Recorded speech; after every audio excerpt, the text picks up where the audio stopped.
welcome to our webcast with Cooper Levenson attorneys Alexander Rigdon and Cynthia Grob from the Family Law Group. Today we have Richard DeLucry, a fellow Cooper Levenson lawyer, joining us. Rick, how are you? I'm doing well, thanks, Lisa. Great. Today, Lexi and Cynthia will be asking Rick a few questions. Over to you guys.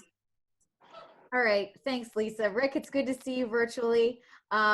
So we're here talking about summertime, most people's favorite time of year around here, going down the shore rentals, but we're in the midst of a pandemic. So I think inquiring minds want to know, can you even go to the shore this summer and rent that summer home that you and your family have been in, for the past 10 years? Is that even an option this summer?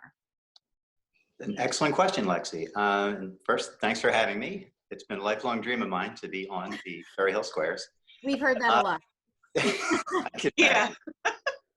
The good news is that yes, but with an asterisk. The summer is going to be different down here, but there will be rentals. The asterisk comes in because, without giving you too much boring background, the governor empowered the municipalities last month to impose rental restrictions if they chose to, in order to keep the crowds down because, obvious reason of maintaining social distancing. And as you know, at the shore, we have a huge spike in population in the summer. Some towns took advantage of that and imposed restrictions. Some didn't. And of the restrictions, they're not all uniform. Some had an expiration date. Some of them have already expired.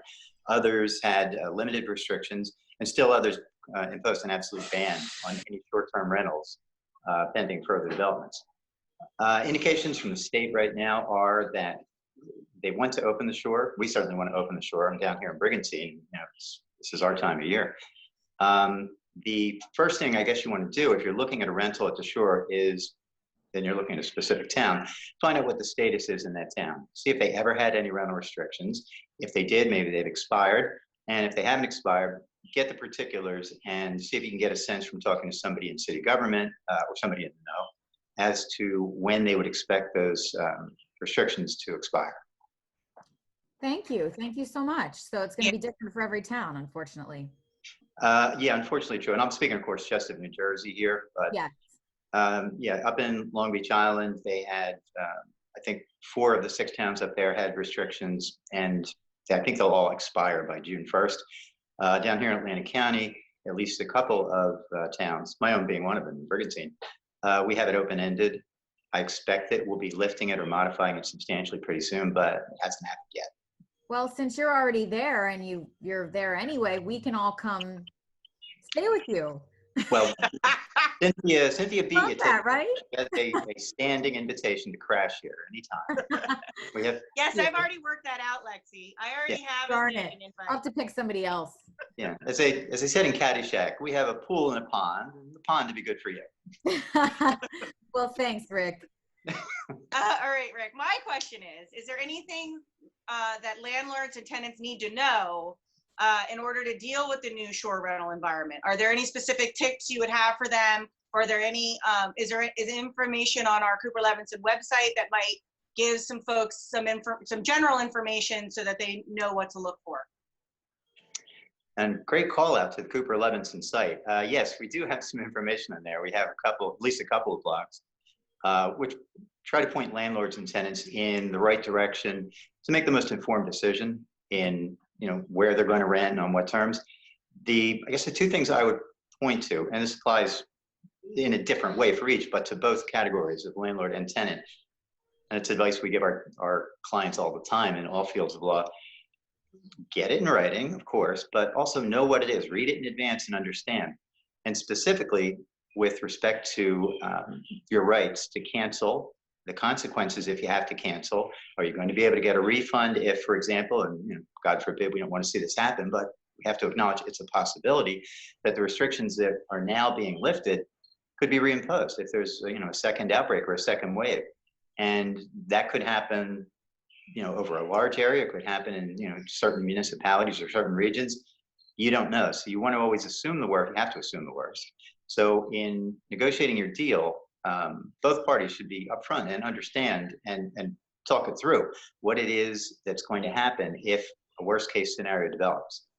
And don't count on the state, at least yet, to enact any legislation that would have or impose a uniform policy in terms of the rights of the parties when you have to cancel in the event that there's a renewed state of emergency. There's a bill pending now, but it's limited and hasn't been adopted yet, so it's not going to help anyone.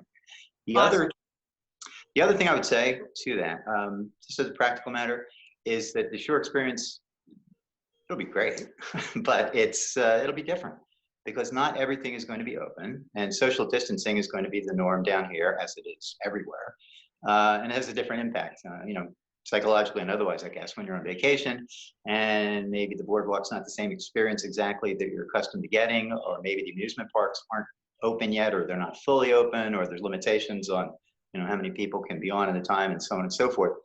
No going in that that's the case. And also, this will be the final thing that I mentioned, in terms of sanitation. I mean, it's a given when you have a rental, for a day, a week, a month, whatever it may be at the shore, that you move into the place and it's in good, clean condition, and it gets cleaned at the end. Well, the cleaning that's going to need to be done, and this isn't yet official by regulation, but you can pretty much count on this happening. It's going to be a lot more involved, as we all know from the steps that we have to take to clean and disinfect our own workspaces and public spaces. Things you never would have thought of before. It's going to become the norm. That's going to fall on the landlords to do. But it's also going to be important for the tenants to understand that those things may impact their ability to fully enjoy the unit. And from the landlord's perspective, I think you would want to have verification that you have done whatever are the operative standards for sanitation, for cleaning. You'll want to do that and get it verified so that, God forbid, somebody who stayed in your place becomes ill and they're looking to sue somebody. You don't want to be on the other end of that. Great. That's great information. Thank you so much for all that information. I think it's really helpful for both fronts, both landlords and tenants. I think that's great. Thank you. Well, you're very welcome. Yes, thank you. I think all good information, especially as we move closer to Memorial Day and into June. So Rick, we like to end on a fun question. So this question that we're going to ask is, what is your favorite shore town? Which I think you're going to be a little biased. I will already in advance agree with your favorite shore town. Yeah, even if I wanted to say another town, of course I don't, because I'm presently on the city council in Brigantine. I would be immediately removed and then killed, or maybe not in that sequence. But yeah, I'm going with Brigantine. Perfect.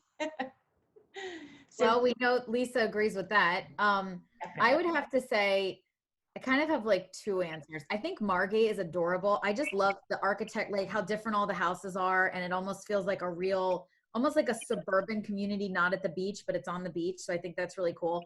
And this might sound like Cooper Levenson put me onto this, but I really do like Atlantic City, not for the beach, but because I like the restaurants, I like the resorts, I like just sort of the shopping, like all of that stuff. It's like a little mini Las Vegas, so I do like that too.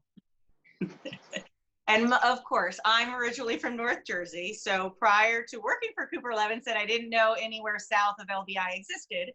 So LBI was my go-to as a child and as an adult renter. I love Holgate, and it feels like home when I go out on the island. But in recent summers, I've gotten to experience a variety of towns, including Atlantic City and Brigantine and Sea Isle and a few others. And I would have to say that my secret favorite is still Brigantine. Oh wow! I really enjoyed my time there. 3-1. Another person for the rock. Perfect. There you go. Well, thank you, Rick, so much for joining us and answering some really important questions. Thank you, everyone who was able to join in, and stay safe out there. Thanks, guys. Thank you. Thank you. All right.